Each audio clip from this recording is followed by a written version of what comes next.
En el momento en que se publique este episodio, la invasión rusa a Ucrania ya habrá durado más que la Primera Guerra Mundial. En ambos bandos, la guerra es responsable de más de 2 millones de bajas, según el Centro de Estudios Estratégicos e Internacionales. Según uno de los monitores de bajas más confiables de la guerra, realizado por Mediazone y la BBC, ambos bandos han sufrido más de 230.000 muertes rusas confirmadas directamente, más del doble del número total de muertes estadounidenses en todas las guerras estadounidenses desde la Segunda Guerra Mundial. Y eso es solo el conteo confirmado, ya que se espera que la cifra real de muertes sea mucho mayor. Con una guerra como la de Ucrania, donde el futuro mismo del continente europeo está en juego, es lógico esperar que, al menos, la guerra termine cuando termine.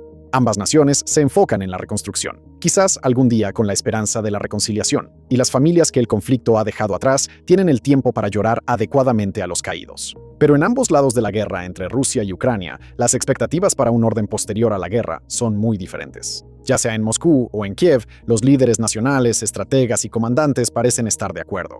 Cualquier alto al fuego que ponga fin formalmente a la guerra solo proporcionará una breve pausa antes de que comience el próximo conflicto.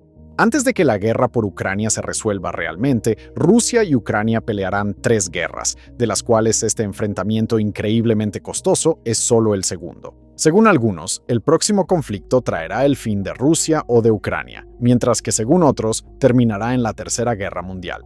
Pero según todos ellos, la próxima guerra entre Rusia y Ucrania se acerca, y una vez que esta pelea termine, solo será cuestión de tiempo antes de que comience la siguiente.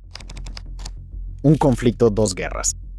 Ahora, al comienzo del episodio de hoy, tenemos que admitir que la afirmación de que Rusia y Ucrania están destinados a pelear un total de 3 guerras antes de resolver sus asuntos es extrañamente específica, de una manera que, comprensiblemente, podría no tener mucho sentido desde afuera. Pero para entender cómo los rusos y los ucranianos llegan a esa conclusión, tenemos que introducir algunos matices, porque según esta teoría general del conflicto entre Rusia y Ucrania, actualmente estamos presenciando la segunda de esas 3 guerras, no la primera. En cambio, la primera fue la que comenzó en 2014, cuando tras las protestas del Euromaidán en Ucrania y la Revolución de la Dignidad, Rusia tomó y anexó la península de Crimea antes de avanzar sobre la región oriental del Donbass en Ucrania. Por supuesto, esa guerra terminó desembocando directamente en la guerra actual, y en gran parte del mundo fuera de Rusia y Ucrania, la historia de este conflicto realmente no hace una distinción entre una y otra. Pero en Moscú y en Kiev, la distinción en realidad es bastante importante porque la guerra de menor intensidad en el Donbass creó las condiciones para la invasión a gran escala de Rusia, y la invasión creará las condiciones para la Tercera Guerra, cuando sea que ocurra. Y tampoco estamos siendo quisquillosos aquí. En un sentido práctico, la guerra en el Donbass no podría haber sido más diferente de la guerra a gran escala que vino inmediatamente después, y la brecha de tiempo entre ambas, o realmente la falta de ella, es funcionalmente irrelevante. Piensa en las cifras astronómicas de bajas que mencionamos hace un momento, y esas no se encontraban por ningún lado en el conflicto anterior. En cambio, durante casi 8 años de combates continuos, las bajas de la guerra del Donbass ascienden a alrededor de 14.500 muertos, incluyendo rusos, ucranianos, separatistas y civiles de todos los bandos, y menos de 60.000 heridos. Esta fue una guerra que Rusia libró principalmente colocando a sus soldados y leales bajo una bandera separatista distinta y solo interviniendo directamente para estabilizar las líneas del frente y evitar una victoria ucraniana o para participar en compromisos internacionales. El mundo occidental ciertamente estaba interesado en una victoria ucraniana, pero su participación no se acercaba en nada a lo que ha sido desde 2022 en adelante. En cambio, la guerra del Donbass consistió en preparar el terreno. Rusia expandió lentamente su presencia en una zona de preparación en el este de Ucrania, desarrolló infraestructura logística y de suministro para apoyar una invasión mayor, y creó la amenaza de que podría reconocer las reclamaciones separatistas de Donetsk y Lugansk sin hacerlo realmente hasta pocos días antes de la invasión a gran escala. Ucrania comenzó a trabajar en una serie de fortificaciones y planes de contingencia, incluyendo su cinturón de fortalezas, mientras fortalecía sus relaciones con las capitales occidentales en la medida de lo posible. Pero la guerra del Donbass no terminó con ninguno de los dos bandos logrando sus objetivos de guerra. Rusia no capturó todo el Donbass, ni consiguió el reconocimiento internacional por la anexión de Crimea, mientras que Ucrania no logró expulsar a Rusia de su territorio. En cambio, ambos bandos entendieron que los combates tendrían que escalar aún más antes de que esos problemas se resolvieran. Así que tanto Moscú como Kiev pasaron esos 8 años preparándose lo mejor que pudieron, y al final Moscú pudo establecer las condiciones para una invasión a gran escala antes de que Ucrania pudiera establecer condiciones que hicieran imposible una invasión de ese tipo. Así que Rusia pudo avanzar a la siguiente etapa del conflicto en términos que eran en general favorables, aunque no necesariamente ideales. Rusia estableció una nueva serie de objetivos, culminando con la captura de Kiev y la destrucción de Ucrania como nación independiente, y Ucrania se vio obligada a establecer un nuevo objetivo, que básicamente consistía en evitar que Rusia obtuviera lo que quería. Así que cuando empezamos a pensar en la posibilidad de una tercera guerra en un futuro cercano, la mejor forma de empezar es preguntarnos ¿por qué? ¿Por qué Rusia y Ucrania creerían que una guerra renovada les conviene? O peor aún, que la otra parte estaría tan empeñada en una guerra renovada que el resultado podría ser inevitable. Para Ucrania, esta guerra ha sido obviamente una experiencia horrible, pero ahora que ya pasaron 4 años, las perspectivas de Kiev se ven mucho mejor de lo que cualquiera esperaba. La nación va a tener que asumir la inmensa tarea de la reconstrucción, pero va a tener mejores perspectivas económicas que nunca, en buena medida gracias a su eventual ingreso a la Unión Europea o la creación de una industria de defensa de vanguardia en auge. Ucrania está formando relaciones de defensa más profundas que nunca con muchos de sus socios occidentales y tiene una hoja de ruta clara para modernizar y reforzar un ejército en tiempos de paz. El país va en camino de volverse menos corrupto, más desarrollado y menos exsoviético y más europeo, una trayectoria general mucho mejor que la de Rusia por mucho. Pero incluso si Ucrania logra un éxito limitado en su contraofensiva antes de que concluya esta guerra actual, es muy poco probable que recupere sus fronteras anteriores a 2014. Eso significa que, a pesar de que Ucrania está ganando poder e influencia, seguirá bajo ocupación rusa, un problema de fondo que debe ser abordado. Rusia, por su parte, necesita la guerra en Ucrania, o al menos una guerra en algún lugar, pero Ucrania es el lugar más fácil para hacerlo. Eso se debe a que, para mantener a la nación avanzando, Rusia se ha transformado completamente en una economía de guerra, donde el conflicto y las fuerzas económicas asociadas son vitales para estimular al país. Tampoco el liderazgo actual de Rusia puede soportar la idea de renunciar a sus objetivos de guerra o permitir que el resto del mundo niegue sus reclamos sobre Crimea y otras partes del este de Ucrania. No puede sacrificar las enormes inversiones que ha hecho en el territorio ucraniano ocupado y ciertamente no puede permitir que Ucrania gane tiempo, fortalezca su ejército y recupere ese territorio cuando le convenga a Kiev. El lugar de Rusia en el mundo está decayendo rápidamente, pero una victoria en Ucrania aún podría enderezar el rumbo. La economía de Rusia está empezando a desmoronarse, pero el poder económico de Ucrania podría ser el salvavidas que Moscú necesita. En esencia, Moscú depende de la guerra con Ucrania y hace mucho tiempo destruyó todas las alternativas que podría haber seguido para trazar un camino de regreso hacia la paz y la estabilidad. Ni Rusia ni Ucrania pueden estar satisfechos con un acuerdo de alto el fuego que, más o menos, congele el conflicto a lo largo de la línea de contacto actual, aunque probablemente así es como terminará esta guerra. Por esa razón, ambos bandos cambiaron sus objetivos de guerra hace mucho tiempo para intentar asegurarse de acumular tantas ventajas estratégicas y tácticas como sea posible antes de que la guerra termine en un alto el fuego. Eso es porque, ya sea que el alto el fuego dure un día o una década, hay toda una serie de cosas que Rusia y Ucrania simplemente no podrán hacer en tiempos de paz. Una vez que el alto el fuego entre en vigor, ninguno de los dos bandos podrá capturar territorio ni atacar la infraestructura del otro más allá de los límites del espionaje en tiempos de paz. Ninguno de los dos bandos podrá justificar poner en riesgo la vida de millones de personas, forzar a toda una economía a alinearse en torno a un conjunto de objetivos de guerra, ni absorber el enorme costo de un conflicto abierto. Por el simple hecho de que entre en vigor un alto el fuego, ambos bandos renunciarán voluntariamente a esas herramientas geoestratégicas, y cualquier avance que logren después será marginal. Eso incluso incluye pasos como que Ucrania se una a la OTAN o que Rusia reconstruya su ejército hasta recuperar la fuerza que tenía antes de la guerra. Cambios sísmicos, pero aún muy lejos del cambio que es posible bajo condiciones de guerra. En cuanto a lo que eso significa en un sentido práctico, ambas partes ya lo han dejado claro durante rondas anteriores de negociaciones fallidas. La negativa de Rusia a permitir que esta guerra termine sin capturar la región de Donbass, o al menos el cinturón fortificado de Ucrania en Donetsk, no es una casualidad. Rusia ve esas ciudades como los puntos de anclaje de una futura frontera ucraniana fortificada en un mundo donde Kiev pueda recuperar el control. Ucrania claramente está de acuerdo, de ahí la total falta de disposición de Kiev para considerar cualquier término de paz que ceda partes del Donbass que Rusia aún no ha capturado.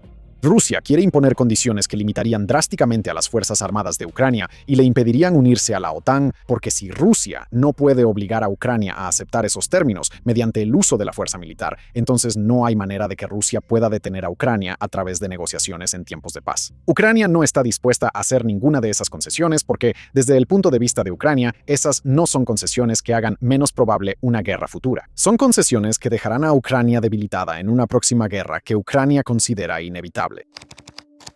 La próxima guerra. En la mayoría de los casos, cuando dos naciones no solo esperan ir a la guerra, sino que también creen que su adversario espera ir a la guerra, terminarán yendo a la guerra más temprano que tarde. Después de todo, una nación que cree que el conflicto futuro es inevitable gastará su tiempo y dinero reuniendo armas y fortaleciendo sus fuerzas armadas. En los gobiernos electos, los líderes que pueden prometer fortaleza y competencia estratégica serán recompensados, mientras que aquellos que no estén a la altura serán dejados de lado o no lograrán obtener un mandato. En las autocracias, donde una guerra recurrente es una prioridad o incluso una condición económica fundamental, los instrumentos del Estado se dirigirán hacia ese objetivo, incluso a costa de otras prioridades nacionales o del bienestar de su pueblo. La cultura se moldeará en torno a la anticipación de un conflicto futuro, y las ideas de unidad e identidad nacional se describirán en el lenguaje de ese conflicto venidero. No es imposible que este tipo de situación se resuelva sin una guerra, pero es mucho menos probable que ocurra la alternativa. Ese principio se manifiesta de manera diferente en cada lado de este conflicto, pero aparece constantemente. Del lado ucraniano, el presidente Zelensky suele presentar la guerra en términos generacionales, una diferencia irreconciliable entre la propia naturaleza de Rusia y la propia naturaleza de Ucrania, y una que puede ser resuelta, ya sea por los líderes y soldados de hoy o por sus hijos o los hijos de sus hijos. Según su relato, no existe un mundo en el que Ucrania no luche por su derecho a existir por el bien de ellos. Ha comparado directamente a Ucrania con Israel en ese sentido, un país que mantendrá un estado permanente de preparación militar bajo el supuesto de que Rusia seguirá dispuesta a tragarse a Ucrania si alguna vez tiene la oportunidad. Sin embargo, aún más firme en este tema que Volodymyr Zelensky es el excomandante en jefe de las Fuerzas Armadas de Ucrania y la persona más probable para ser su sucesor, Valery Zaluzhny. Como lo ha explicado a los medios ucranianos e internacionales, él ve el futuro de Ucrania como una competencia directa y a largo plazo de recursos con Rusia, donde Ucrania competirá con el respaldo total del mundo occidental. Él habla abiertamente y con frecuencia sobre el futuro de Ucrania de una manera que simplemente asume que habrá otra guerra con Rusia en el futuro, y la aparente disposición de los ucranianos para elegirlo en un gobierno posterior a la guerra sugiere que el país probablemente operará exactamente bajo esa premisa en los años posteriores al conflicto. En Rusia, mientras tanto, la idea de un conflicto continuo con Ucrania, mientras Ucrania exista como un país independiente, tiene casi una cualidad mística. Veamos la postura de Alexander Dugin, un filósofo político sumamente influyente que moldeó la idea del Kremlin moderno sobre su lugar en el mundo. Durante décadas, él ha predicado que Rusia está en camino de crear un gran imperio euroasiático, pero uno que no puede existir a menos que Ucrania sea recuperada y convertida en parte de la Federación Rusa primero. En la mente de Dugin, la guerra actual está en una etapa temprana de una batalla apocalíptica entre el bien y el mal, y la lucha por Ucrania debe continuar hasta que se gane, y esa idea no es exclusiva de él. Desde 2006, por ejemplo, una de las obras ideológicas que guían al círculo cercano de Putin ha sido una novela llamada El Tercer Imperio de Mikhail Yuriev, en la que una guerra no declarada en el este de Ucrania lentamente se convierte en una apocalíptica tercera guerra mundial. El expresidente Dmitry Medvedev, hoy un habitual perro de ataque de Putin, ha estado presentando la guerra en Ucrania como el preludio de una confrontación entre Rusia y Occidente que durará décadas. Mientras que otro politólogo altamente influyente, Sergei Karankhanov, también ha amplificado constantemente ese mismo enfoque. Incluso los líderes rusos que no han sido tan abiertos, como el ministro de Defensa Andrei Belousov, parecen estar trabajando hacia el mismo objetivo en esencia, incluyendo las decisiones de Belousov como el arquitecto de la economía de guerra perpetua de Rusia. Incluso los líderes europeos han llegado en gran medida a la misma conclusión, lo cual ha sido una parte clave de su resistencia a los esfuerzos de Washington por establecer una paz inmediata a cambio de concesiones que simplemente no tienen sentido si se espera un conflicto futuro. Según numerosos informes de los gobiernos europeos de la OTAN, la alianza da por hecho que Rusia desafíe directamente a la OTAN en los próximos años si logra establecer circunstancias lo suficientemente favorables en Ucrania. En un plazo de 1 a 3 años, se espera que Rusia lleve a cabo un ataque relativamente limitado, destinado menos a capturar una gran cantidad de territorio y más a poner a prueba los límites del compromiso de la OTAN con la defensa colectiva. Sin embargo, a más largo plazo, las agencias de inteligencia europeas anticipan una guerra a gran escala, aunque sea solo para sostener a un Estado ruso que tendrá dificultades para sobrevivir sin ella. Pero incluso si Rusia pudiera intentar llevar a cabo un asalto muy limitado sin involucrar a Ucrania, en un mundo donde Ucrania quedara debilitada, excluida de la OTAN e irrelevante para la defensa europea, ese no es el mundo que se vislumbra en el horizonte. En cambio, Ucrania es muy abierta sobre el hecho de que se considera, con razón, la defensora de todo el continente europeo, incluso cuando los líderes europeos están cada vez más dispuestos a admitir que, después de esta guerra, Ucrania supera a cualquiera de ellos en el campo de batalla. En conjunto, esos cambios tienen una forma extraña de reafirmar lo que Dugin, Medvedev y todos los demás títeres del Kremlin creen.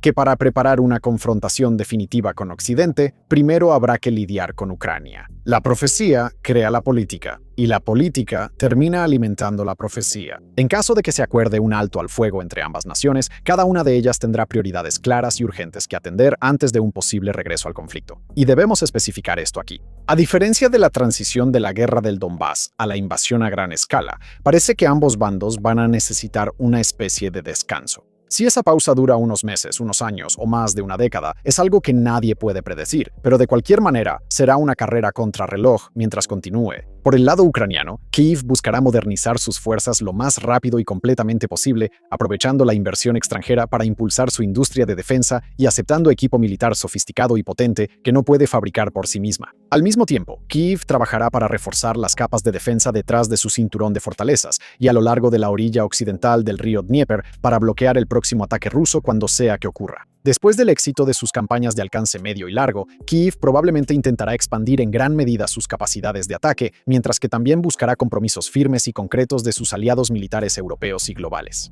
Eso podría significar el ingreso a la OTAN o podría significar el despliegue de una coalición fuerte y robusta de países dispuestos. Cualquier cosa que garantice que, si Rusia ataca a Ucrania, también debe esperar enfrentarse a los socios estratégicos de Ucrania.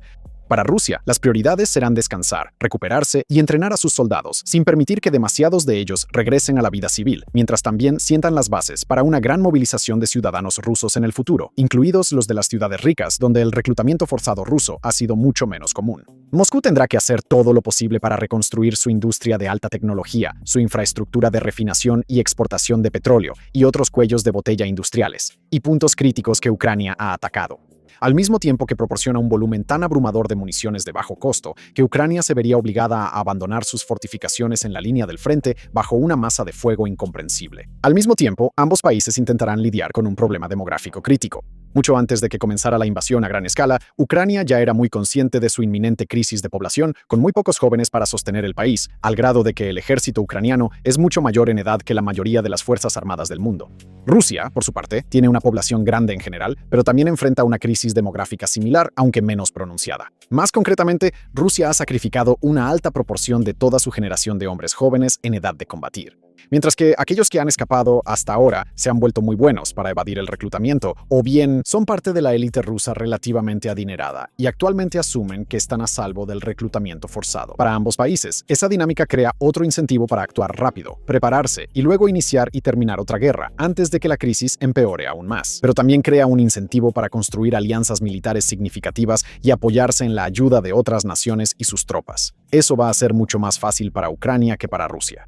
En parte porque Ucrania tiene muchas posibilidades de asegurar una coalición dispuesta a desplegarse en el futuro cercano, pero también porque Rusia es la potencia expansionista aquí. Y es mucho más fácil convencer a los socios militares de una defensa mutua que convencerlos de participar en actos compartidos de agresión abierta. Si hay un mensaje clave que debemos sacar de todo esto, es que incluso si una tercera guerra entre Ucrania y Rusia no está completamente garantizada, aún debe considerarse inevitable hasta que se demuestre lo contrario.